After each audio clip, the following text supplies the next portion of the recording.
Hey ho Pop Gengs!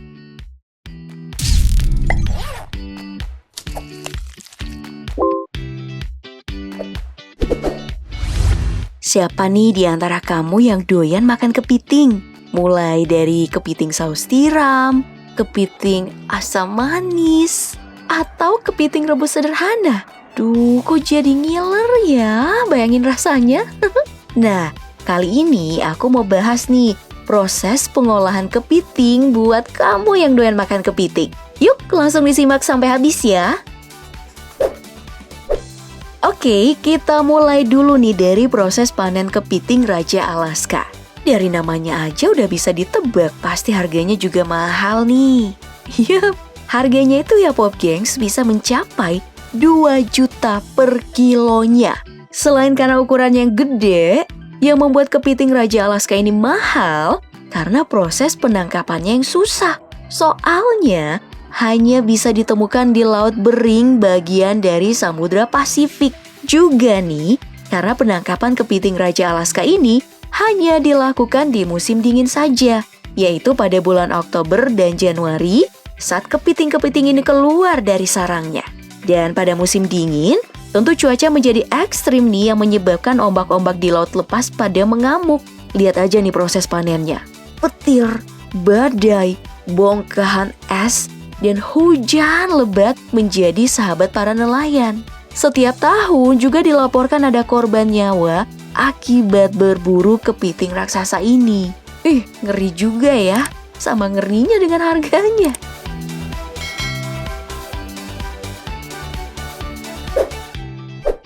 Selanjutnya, ada proses pengolahan kepiting secara manual yang dilakukan oleh pekerja pabrik Jack's Catch. Jadi, setelah kepiting direbus, pekerja pabrik akan mengupas kulit kepiting satu persatu untuk diambil dagingnya.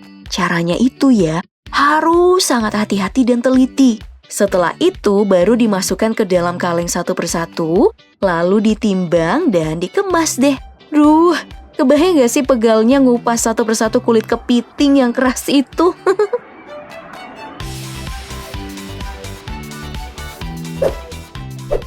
Nah, kalau yang ini prosesnya sedikit lebih cepat karena udah menggunakan mesin yang cukup canggih. Ya meskipun kayak gitu, proses penangkapannya tergolong masih sederhana seperti ini sih.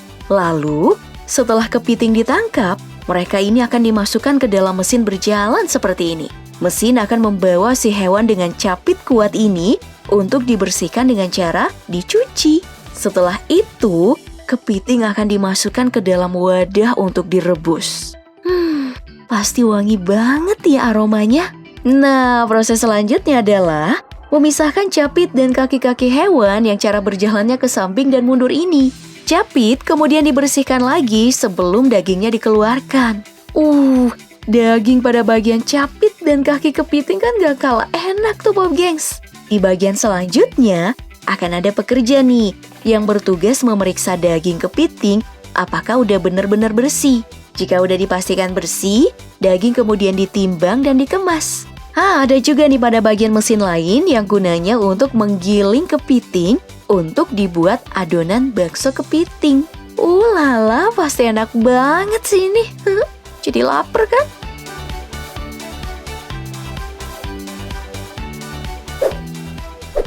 Next, ada proses pengolahan kepiting yang udah menggunakan peralatan lebih canggih, yaitu mesin seperti ini nih. Jadi, kepiting tinggal dimasukkan ke dalam keadaan terlentang lalu dijepit. Secara otomatis nih, kepiting akan digiring menuju bagian pengupasan cangkang. Kemudian, kepiting akan dibelah menjadi 2 bagian untuk kemudian dikemas dan dijual. Tapi ternyata ada yang jauh lebih canggih loh, yaitu penggunaan robot. Kepitingnya hanya diletakkan pada bagian ini nih. Lalu, robot akan cepat mengambil dan memotong kaki serta capit dari kepiting. Wah, canggih banget kan? Melihat proses pengolahan hewan yang udah ada sejak 200 juta tahun lalu ini, emang memanjakan mata sih.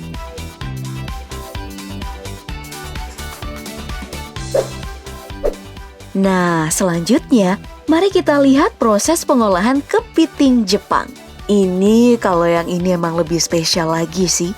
Soalnya, kepiting Jepang kan memiliki jenis kepiting yang gede-gede, yaitu Japanese spider crab. Hingga kini ya, predikat kepiting terbesar dunia dipegang oleh jenis Japanese spider crab yang memiliki panjang hingga 4 meter. Duh, panjang banget ya. Dan bobotnya itu seberat 16-20 kilogram. Bayangin deh tuh, kenyangnya kayak gimana makan satu ekor aja. Tapi sebenarnya, kepiting di Jepang tuh banyak macamnya.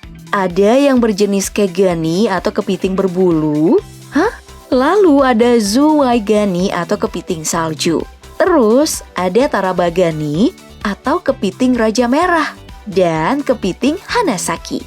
Proses pengolahan kepiting Jepang ini rupanya menggunakan cara yang manual nih. Mulai dari merebus kepiting dahulu, lalu dibersihkan menggunakan air dingin.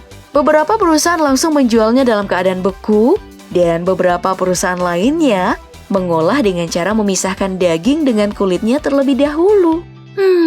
Bikin ngiler ya bahas beginian.